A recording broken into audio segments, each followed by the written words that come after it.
I'd just like to make the point that we're very fortunate that His Majesty has allowed us to use Buckingham Palace for this event, and I need to say that. A king does not quietly rewrite the rules of succession unless something or everything has changed. And yet, that is precisely what King Charles III has done.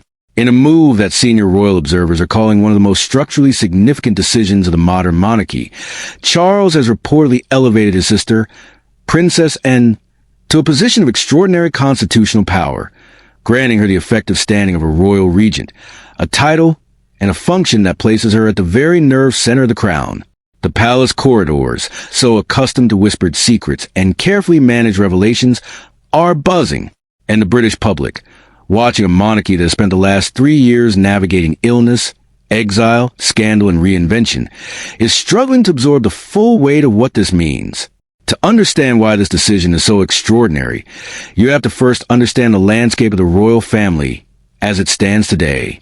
The working monarchy has never been thinner. Prince Harry and Prince Andrew were effectively stripped from active royal service.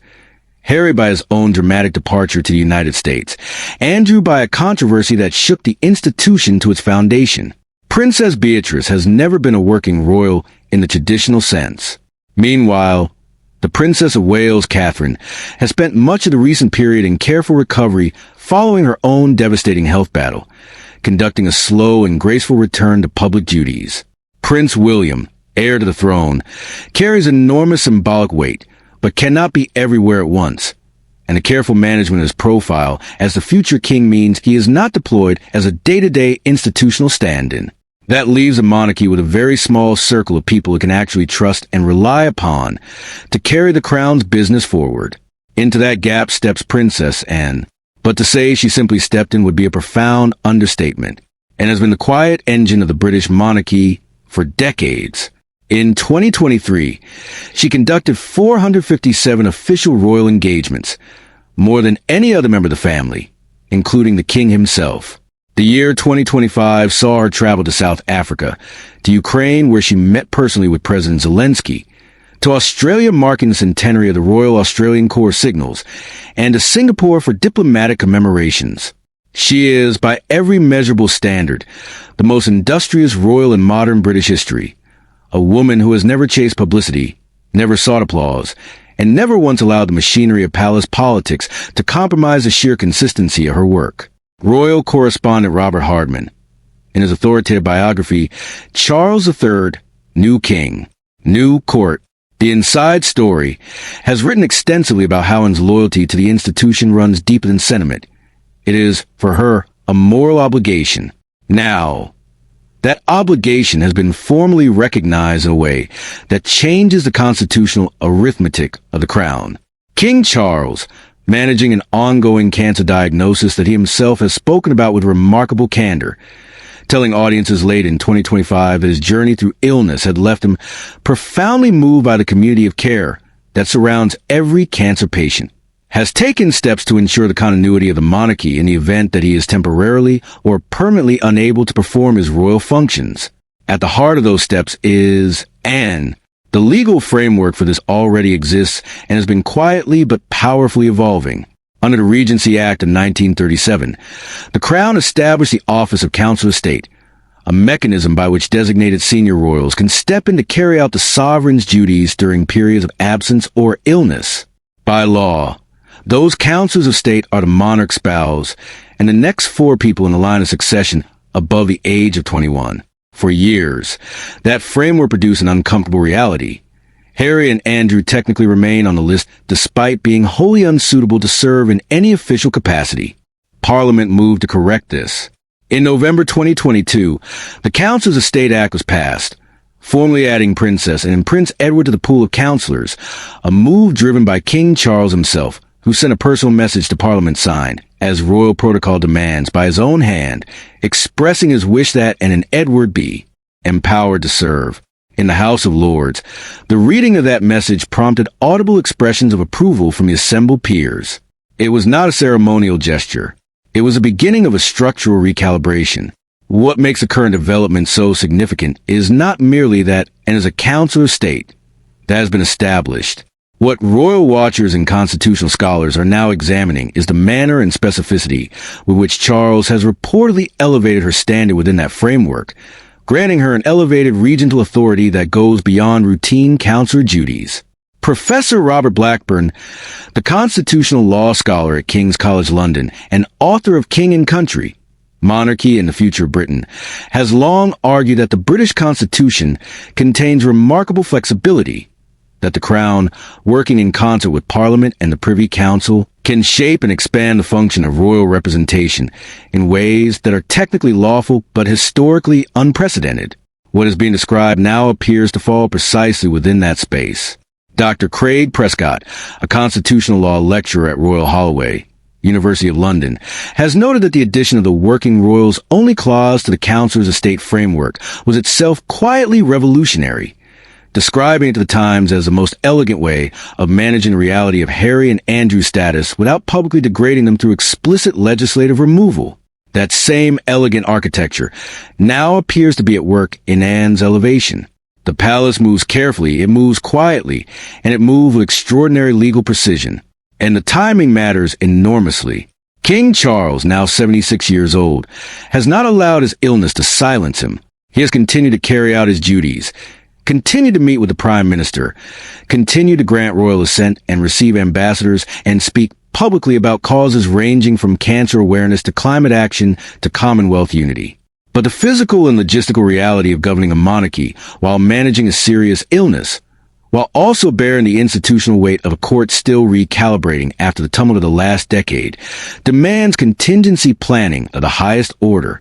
A monarch who has watched his own family fracture under the pressures of modernity, who has managed the devastation of his predecessor's death and his own coronation in the same grief-laden breath, understands better than almost anyone alive that the crown cannot afford to be caught without a plan.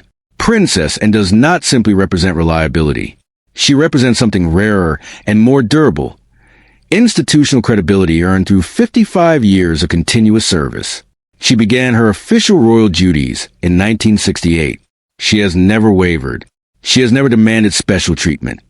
Indeed, she is famously the only member of the royal family who declined a title for her children, insisting they be allowed to navigate the world as ordinary citizens.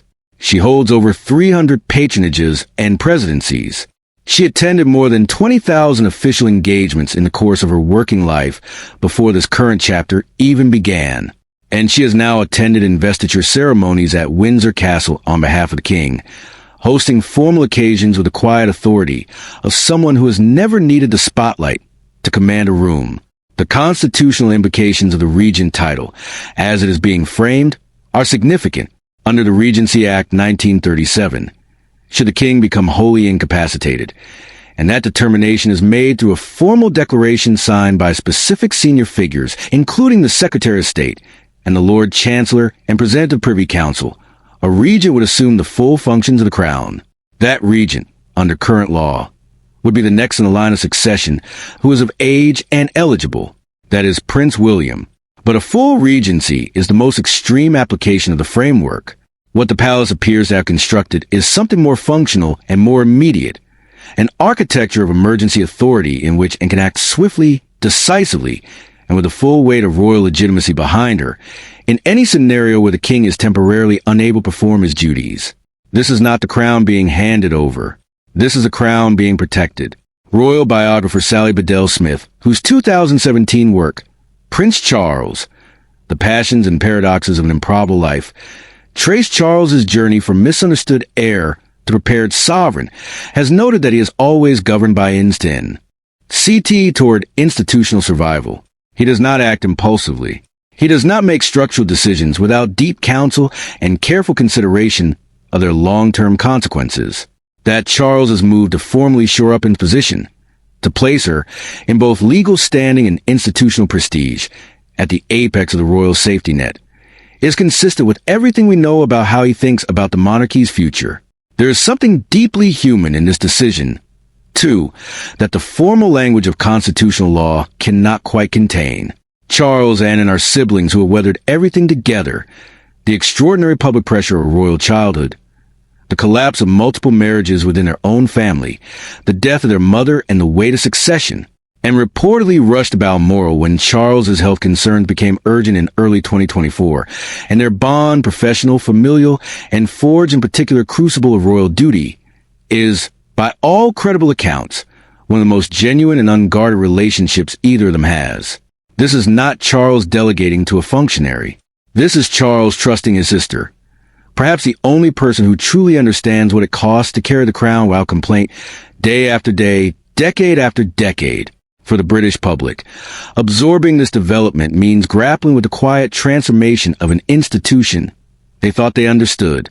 The monarchy they grew up with was built on the assumption of abundance, multiple working royals, a deep bench of duty, a royal family large enough to distribute its obligations across generations and personalities. That monarchy no longer exists in its old form. What is emerging in its place is something leaner, more deliberate, and in some ways more honest. A crown that openly acknowledges its human limitations and builds its resilience not through spectacle, but through legal architecture and personal trust. Princess Anne, who has spent her entire life refusing to be dramatic, has become, through nothing more than decades of relentless work and absolute loyalty, the most consequential figure in British royal life at a moment of genuine institutional fragility. She did not seek this role. She never has sought any role in any formal sense. She simply showed up every day and did the work. And now, in the quiet offices of constitutional design, the king has looked at the landscape of his family and his institution and decided that the person who has always been there, who has never wavered,